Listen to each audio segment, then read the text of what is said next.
Em, untuk nomor satu, jawabannya ya adalah di rival ya.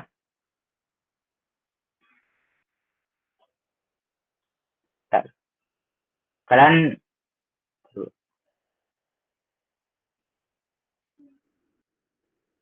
ya. Contohnya dioda, RLC, resistor, induktor, kapasitor. Ada yang paham nggak ini? Paham semua ya?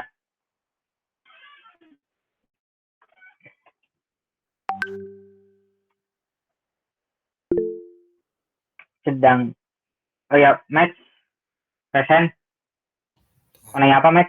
Mus, itu maksudnya energi eksternal itu arus sama tegangan atau arus doang? Tegangan sih sebenarnya mah, Lebih karena ke tegangan ya?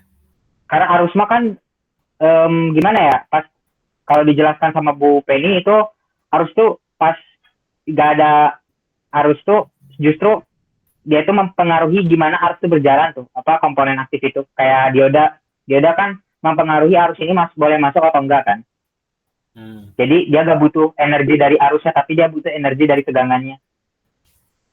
Oh, Aduh, oke. bentar, ini mic kayaknya kekerasan deh. Ah iya iya, ntar aku kecilin ya. Sip.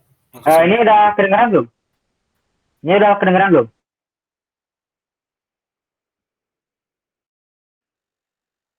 Oke, udah kedengeran ya.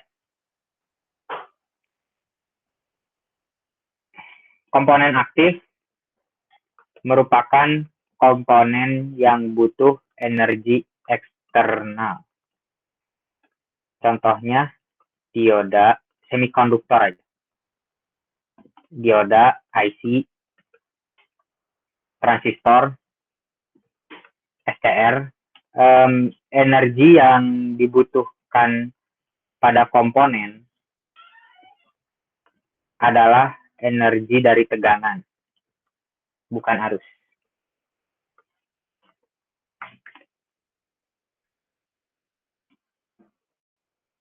Sampai di sini paham?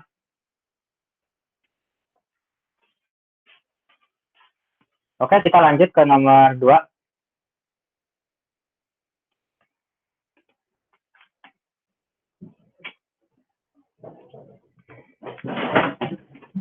Aduh, siapa lagi kucing berantem ya Allah?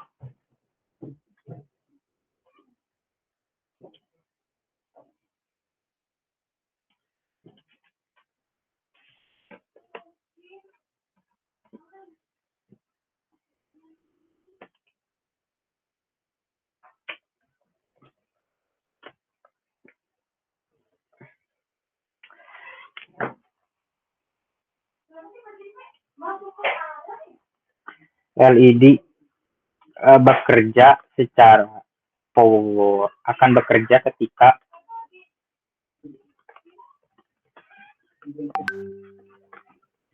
akan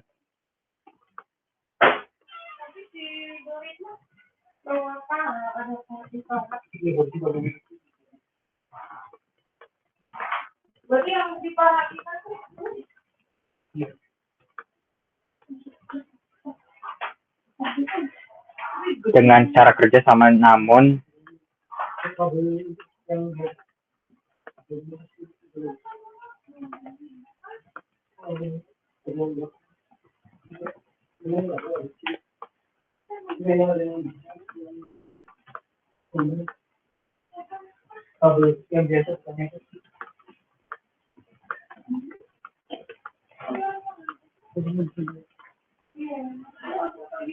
oh ya, ini aku lupa ininya.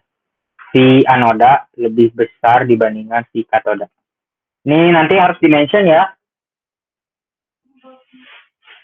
Ketika forward bias, setiap kita ngomong apa ya, nulis forward bias, kita harus menjelaskan forward bias itu apa gitu ya, sehingga arus dapat mengalir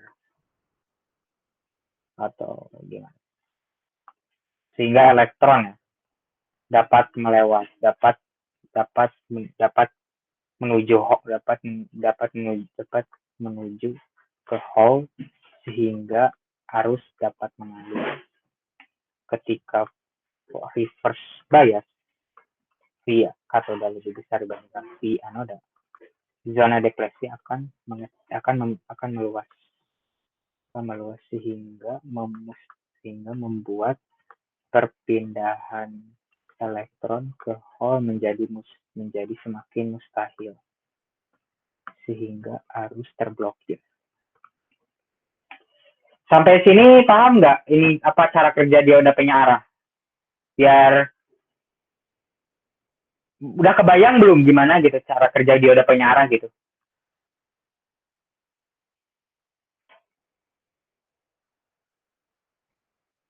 Dah, oke, okay. aman. Ya udah, dioda Zener nih saya juga salah sih sebenarnya. Kayak harusnya tuh aku juga mau ngejelasin nih. Dioda Zener itu akan bekerja ketika reverse bias.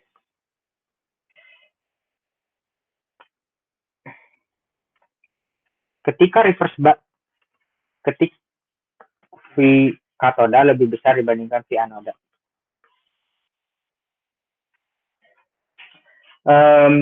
Jadi kita jelasin dulu apa itu dioda Zener ya.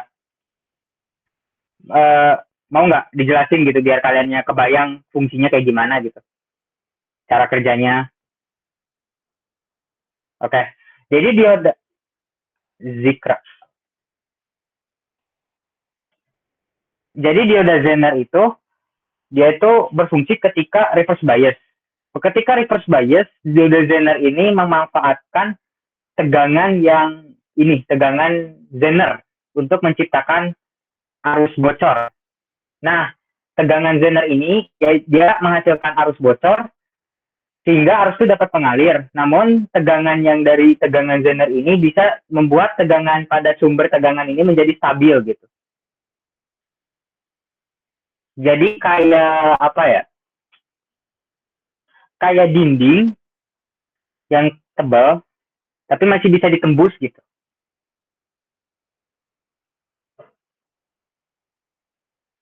Masih bisa ditembus gitu. Sehingga arus tuh bisa biar bocor. Jadi ini memang sengaja dibikin kayak gitu tuh biar ada arus bocor gitu. Sengaja dioda Zener ini dibikin reverse bias tuh supaya ada ketika mencapai tegangan Zener, dia itu menciptakan arus bocor. Atau nanti saya dijelasin lah, sehingga arus terblokir kecuali di sininya, kecuali arus bocor. Ketika tegangan pada V katoda mencapai tegangan Zener, arus akan terjadi arus bocor yang membuat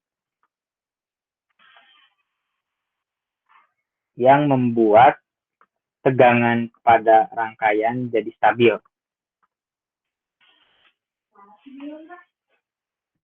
Ini udah paham belum cara kerja dioda Zener?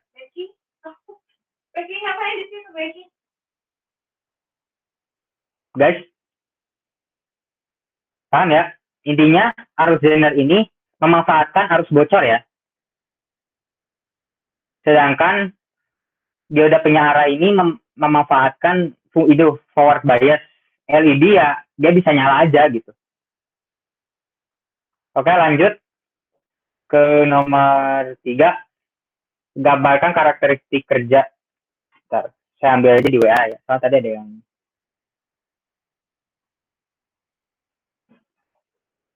Soalnya tadi ada yang soal compile yang tadi gambarnya. Saya cek dulu ya gambarnya gimana.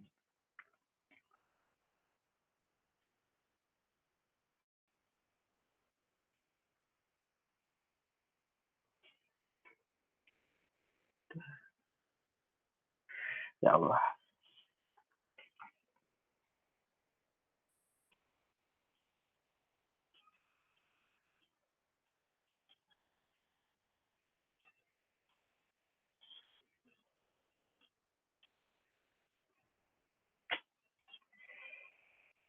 Ya Allah, ngelik banget. Banyak banget gambarnya.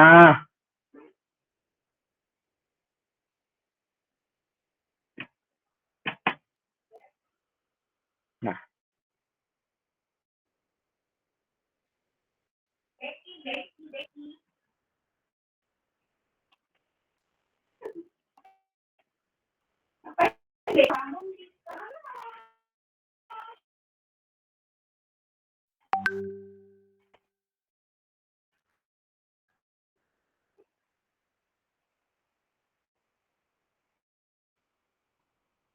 transistor BJT kan. Transistor BJT ini memiliki grafiknya itu di IC itu dia merupakan arus. Di sini tuh ada tegangan ya. Jadi ini tuh merepresentasikan seberapa tinggi arus pada kolektor terhadap tegangan yang dipengaruhi oleh arus pada base. Nah, di sini ini namanya arus base. Nah, arus base ini yang mengendalikan arus pada kolektor di transistor. Kalau pahamnya sih kalian mungkin lebih dengan ini ya, dengan perbedaan-perbedaannya ya.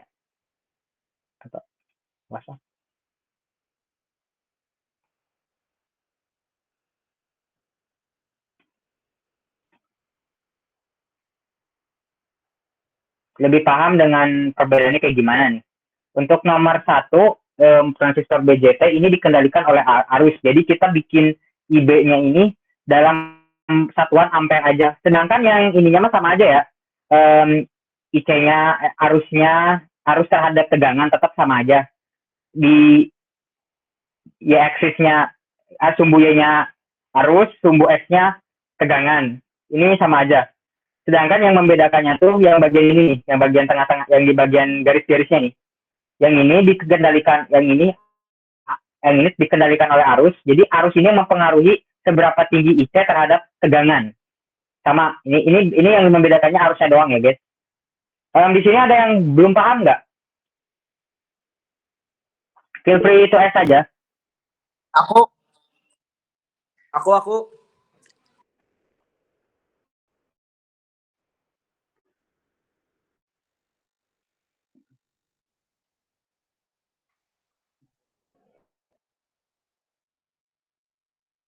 Ya, jadi BJT ini dikendalikan oleh arus. Jadi garis-garisnya itu kita pakai satuan ampere aja atau arus lah, merepresentasikan arus base. Sedangkan di sini di FET, transistor FET, dikendalikannya oleh tegangan. Makanya di sini itu VGS gitu. Sedangkan di sini mah IB arus gitu. Ini arus, ini tegangan. Jadi garis-garisnya itu yang membedakannya aja sih, garis-garis yang melengkung-lengkungnya gitu. Sedangkan yang ini mah tetap aja kalian gambar sama aja gitu. Tapi ya kalau misalnya pengen dapat nilai plus ya gak mau dikurangi nilainya, ingat-ingat aja itunya kaki transistornya. Ada, kalau di BJT kan ada kolektor, emitter, sama gate, sama base ya. Sedangkan di FET itu ada gate, source, sama drain. Kalau drain itu sama dengan kolektor, kalau gate itu sama dengan base, kalau source itu sama dengan emitter. Ingat-ingat aja lah itu mah. Sampai di sini masih ada yang belum paham nggak? Feel free to ask saja. Bedanya apa, Mut? Hah? Aku tadi kurang merhatiin bedanya BJT sama APT itu apa? Oh, APT. Apa bedanya, Mut? Bedanya itu dia dikendalikan aja sama arus atau tegangan. Ini kalau BJT dia dikendalikan oleh arus, makanya garis-garisnya itu merepresentasikan arus base. Kalau yang BJT. Kalau yang ini FET, ini itu yang BJT. Nah, kalau yang FET dia dikendalikan oleh VGS. Tegangannya lah, dikendalikan oleh tegangan. Makanya kita gambar garisnya itu pakai tegangan V. Oh. Paham? Oke, lanjut. Nomor Udah 4. makan Mut? Udah ada makan. Sabar deh. Udah makan. Itu Hitunglah terima cuma resistansi alay total. masuk. Oh iya.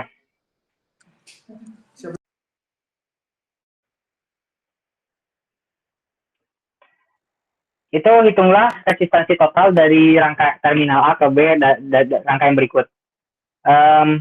Ini tuh sebenarnya gampang aja sih. Kita kita ini aja mana yang kita tahu aja mana yang seri mana yang paralel gitu. Sebenarnya saya nggak mau ngitung ya. Jadi ini mah lebih kalian atau mau kalau ngitung juga ini ditambahin, ini dibikin paralel dan ini juga di terus kan dia bakal seri kan ketika paralel dia bakal jadi seri terus ditambahin juga karena dia juga seri gitu. Paham?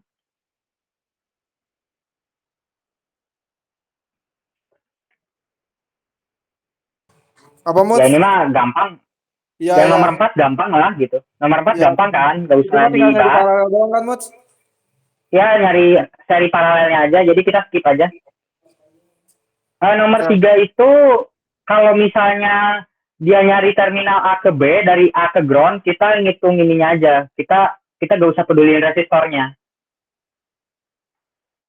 Kita nggak usah peduliin keberadaan resistornya. Yang penting atau gamma kalau misalnya nggak ada arus juga, justru kan kalau nggak ada arus makin nguntungnya gitu. Kita bisa ngitung dengan gimana kita mau gitu kan. Ini kan nggak dihitung kan arusnya, nggak ada akan diketahui arus di soal itu. Pardon? Yang nomor 5 bukan Mut? Iya nomor 5 baterai, yang ada 3 baterai. Itu mah tegangan. Ya tegangan aja kan sama tegangan Ya, dan resistor aja kan. Tegangan aja kan. Iya itu tinggal Hitung tegangan. tambahin kan seri. Ya ditambah-tambahin terus ada yang dikurangin karena ada yang polarnya itu berbeda yang itunya apa arahnya tuh beda yang ada yang berkebalikan jadi ada satu yang dikurangin jadi totalnya itu misalnya tadi saya kalau nggak salah itu ada 6 volt 3 1,5 jadi misalnya 1,5 ini berlawanan arah ketika jadi 3 tambah 3 dikurangi 1,5 jadi 4,5 gitu.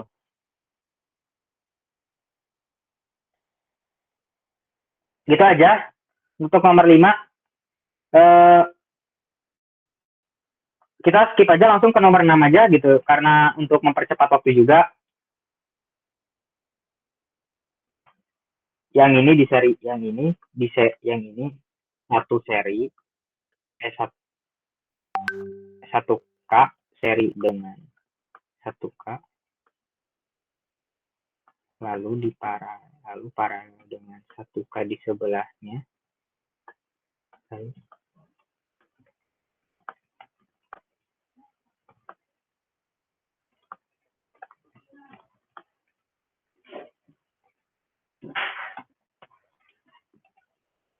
Ada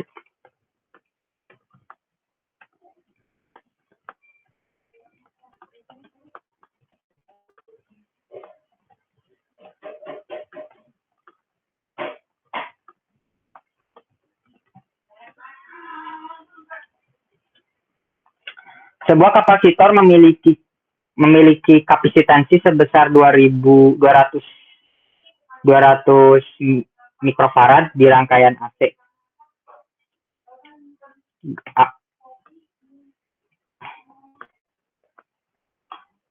Berapakah reaktansi kapasitatif kapasitor? Jadi ini mah ya kita tahu lah di misalnya XC sama dengan 1 per omega F. Oh ya aku lupa ininya dengan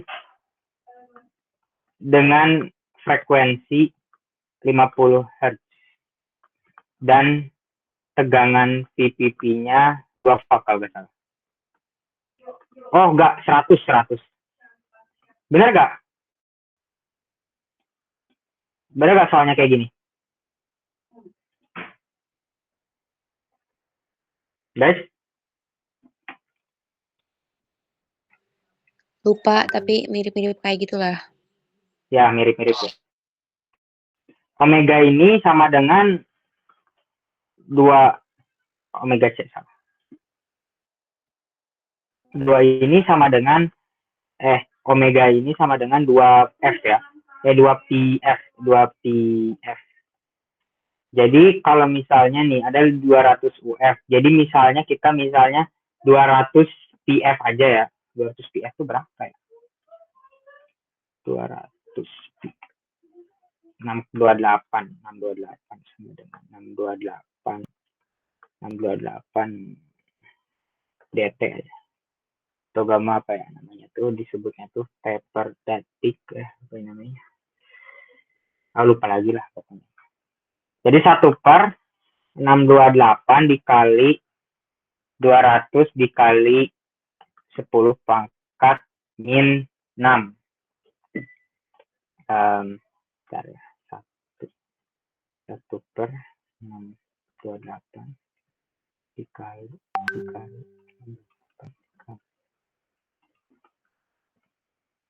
ya 628 dikali 200 pangkat 10 min 6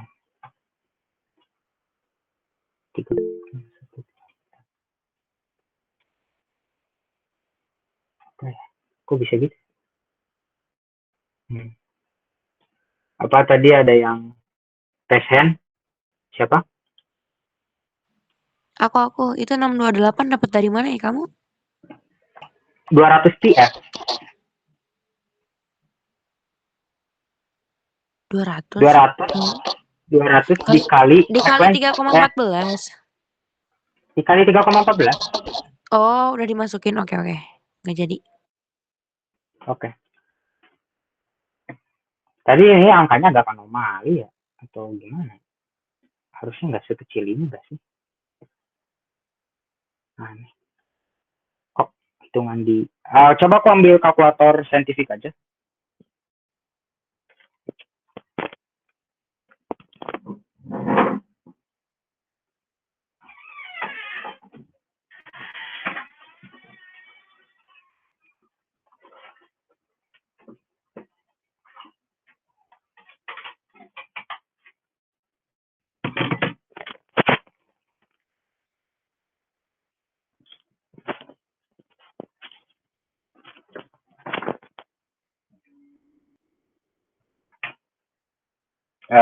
Oke. Tadi 1/628 dikali berapa tadi? 200 pangkat 6. 7,96 ya. 7,96 ohm. B-nya itu kita gambar gelombang aja. Gelombangnya tuh kayak gini nih. Mana ya? Draw. Kita bikin gelombang yang bentuknya kayak gini. Maaf ya kalau gambar gue jelek. Ini merepresentasikan sebuah tegangan. Ini tegangan. Nah, kalau secara teori dia diketahui kalau tegangan pada induk kapasitor itu dia naik 90%, dia lebih cepat 90 derajat 90 derajat dia lebih tinggi, dia lebih cepat. Jadi ini sebagai arusnya. Kayak gini nih bentuknya.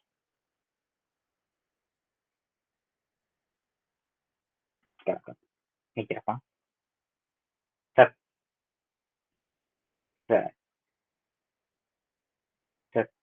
Nah, kayak gini nih. Yang merah ini arus. Yang hijau ini arus. Yang merah ini tegangan. Jadi kesimpulannya,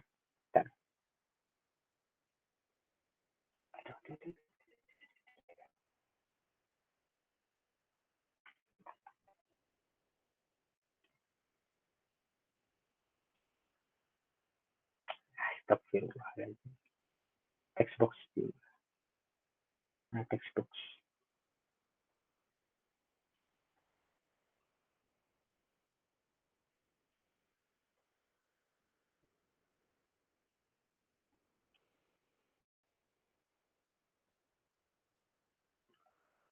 tegangan pada arus pada kapasitor di AC, di rangkaian AC lebih cepat 90 derajat dibandingkan tegangan. Ini paham belum? Ini udah paham belum gambar grafiknya? Paham belum? Cukup ya. Lanjut ke induktor. Induktor ini kebalikannya aja sih sebenarnya mah. Oke, tadi ada yang resan. Oke, Max. Mus itu buat sumbunya yang horizontal tuh apa? Horizontal tuh fasa Fasa berarti periodenya. periodenya. Kalau yang Kalau vertikal, yang vertikal mah tegangannya. Ya tegangannya kita Titik. kalau ini kan 2 V, VPP-nya 2 V ya. Berarti ini kita tulis 1 volt, di bawahnya negatif 1 volt. oh oke. Paham? Ya oke. Thank you. Nanti saya share lah buat evaluasi.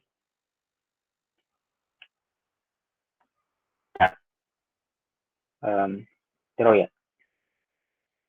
Oh, ini salah, lupa. Reaktansi. Tadi ada yang raise hand lagi, siapa? Oke.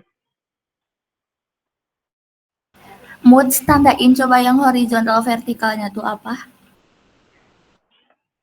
Aduh, udah lihat. Itu 1 V. Aduh, saya nggak jago gambar. 1 V ini negatif 1. Ini negatif 1 V. Ini beda fase. Bukan beda fase, nggak kayak gini. Ini namanya. Gak sih periode? Ya, periode, betul. Nah, ini beda fase main. Ini beda fase.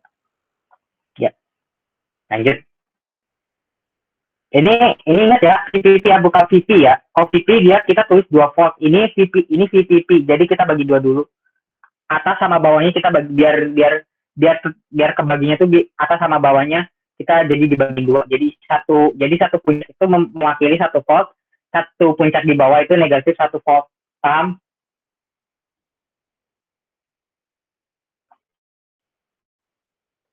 Paham nggak? Oke, lanjut aja ya. Jadi KDP.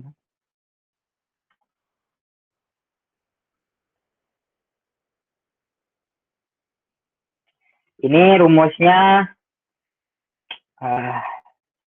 ya udah cepat aja lah. Omega XL sama dengan 1 Pi PF 2 PF dikali L induktansi.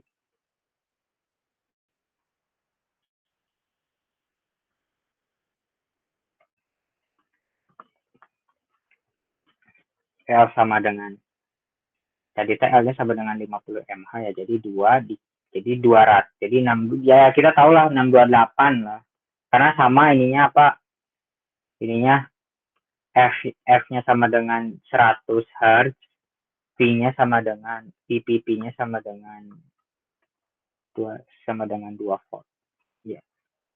Sama 628 dikali induktansi 50 kali 10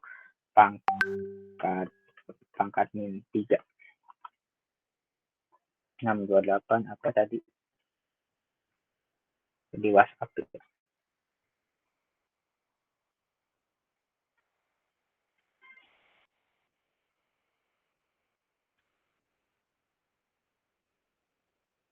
Oh, ini RL. Lanjut. 628 dikali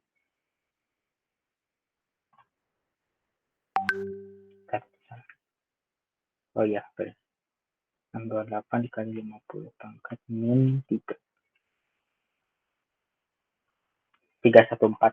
31,4 aja. 31,4 ohm. B-nya ini dia kebalikan dengan ini, dengan apa? Dengan si kapasitor. Jadi kita tulisnya kayak gini.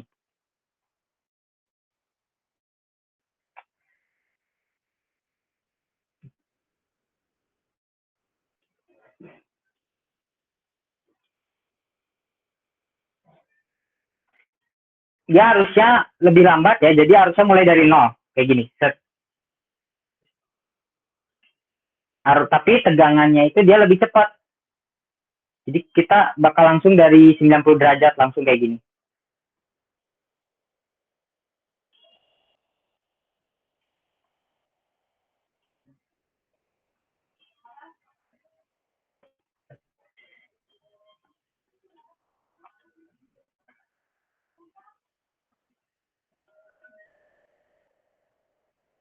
Ini tinggal dibalik aja.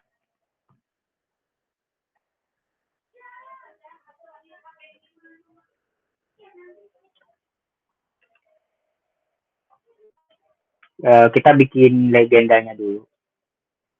Ini merepresentasikan tegangan.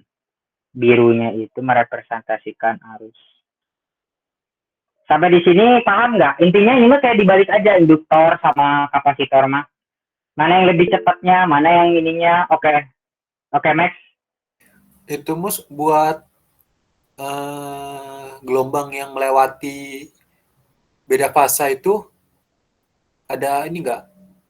Berapa ms tertentu gitu? Nggak usah. Nggak usah. Nggak usah. Tulis gitu? Nggak usah. Oh, oke. Ribet nantinya kalau kita ngitung. Kita mah pentingnya paham. Kalau dari lihat poin bupen itu kita paham ini tuh terhadap apa gitu. Oke. Sip. Thank you. Oh, kalau misalnya mau dihitung juga nggak apa-apa, bisa. Secara teori bisa. Kita cuma tinggal ngebalikin ininya tuh 100 Hz-nya gitu. Jadi lebih cepat itunya apa? Jadi ms lah gitu. Tapi ya secara apa namanya? Secara praktek kalau mau mah ya silakan, kalau nggak mau ya udah gitu ya. Cuma kehendak aja. Nah, ini lengkapi tabel berikut. Ini mah gampangnya kita tahu dulu saturasi itu. Saturasi ini kita itu tahu kalau dia itu forward, dua-duanya forward. Cut off ini dua-duanya reverse. Kenapa bisa seperti ini? Karena kalau kita gambarkan ininya nih, mana ya, BJT ini kan kalau kita gambar nih sebuah transistor BJT ini kan dia punya rangkaian ekuivalen kan, jadi kayak gini. Nah, dia tuh sebenarnya sama aja dengan ini NPN ya, NPN.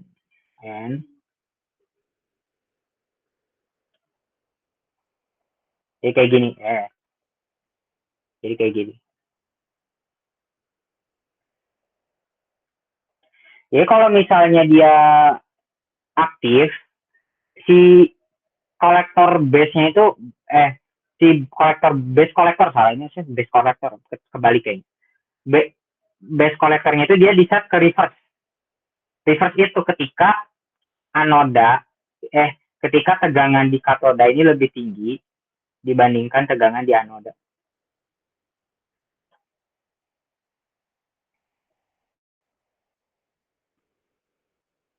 Sedangkan di BE-nya, base emitornya, dia forward. Jadi dia itu tegangan di ininya jadi lebih tinggi. Sedangkan di katodanya dia lebih rendah. Kayak gini nih. Ini ketika dia namanya lagi aktif. Sedangkan kalau di saturasi dia gini. Dua-duanya aktif.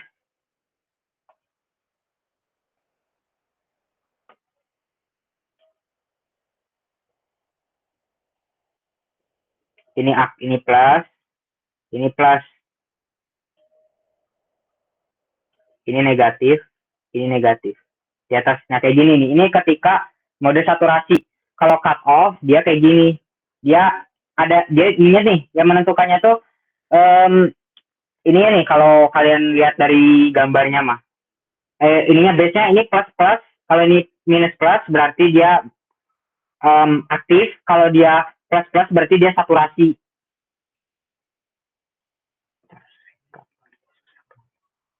Kayak gini. Nah, ini ketika dia lagi cut off.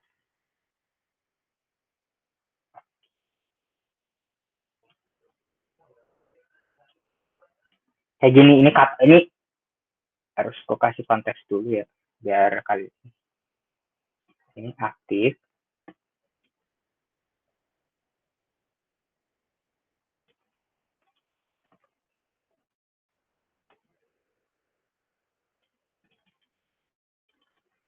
Saturasi.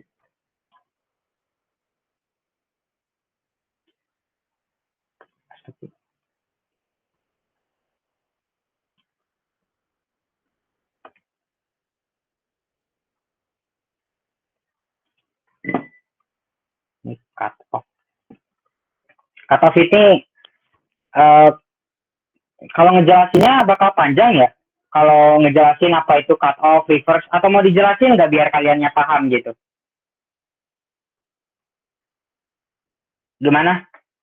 Mau dijelasin nggak? Kayak lanjut aja sih, Mus. Lanjut aja ya. Jadi ini langsung aja kita isi tabelnya dia sebagai forward. Ya, kayak gini. Ini mah kita tahu, ini mah yang penting kita tahu kalau kolektor itu gak pernah jadi input. Ya kan? Kita tahu teorinya kayak gitu. Kita tanamkan, hafalkan di otak, kolektor tidak pernah jadi input. Kalau ngejelasinnya bakal panjang, jadi ya gak mau jadi ya lebih cepatnya kita hafal aja di otak bahwa kolektor tidak pernah jadi input. Paham nggak?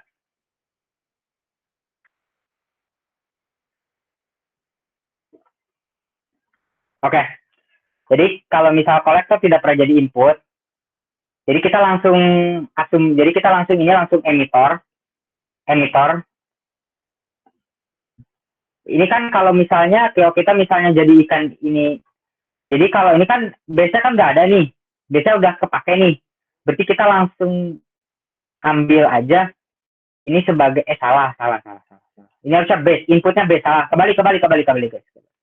Inputnya pasti kalau misalnya CE common emitter, common collector, dia base inputnya dua-duanya. Kecuali pada common base, dia inputnya emitter. Pokoknya input dia itu dua-duanya base untuk common emitter dan common collector. Seru ya. Kalian paham nggak apa itu common emitter, common collector?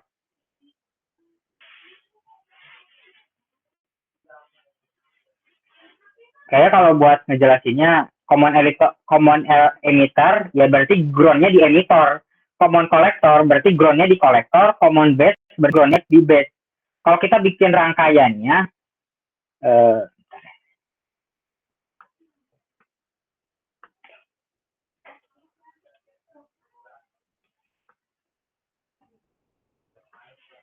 kalau kita bikin gambarnya kita gini gambarnya.